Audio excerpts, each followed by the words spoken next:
Dabar aš noriu papasakoti apie labai įdomią Sony kamerą, kuri yra full framinė ir turi tik tai 12 megapikselių skiriamąją gebą, kas daugeliu gali pasirodyti labai keista, bet tam, kad jinai būtų jautri ir galėtų gerai fotografuoti prie mažo apšvietimo, yra paaukotas megapikselių skaičius, nors jo pilnai pakanka 4K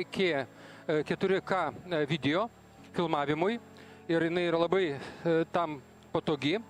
Tai yra Sony Alpha 7S modelis ir jinai pasižymi tiesiog įspūdingo jautrumo sensoriumi. Tai yra be bustinimo 409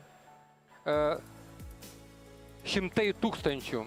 Kitaip beveik 500 milijono be bustinimo šita kamera turi tokį jautrumą. Tai iš tikrųjų įspūdingas gaminys.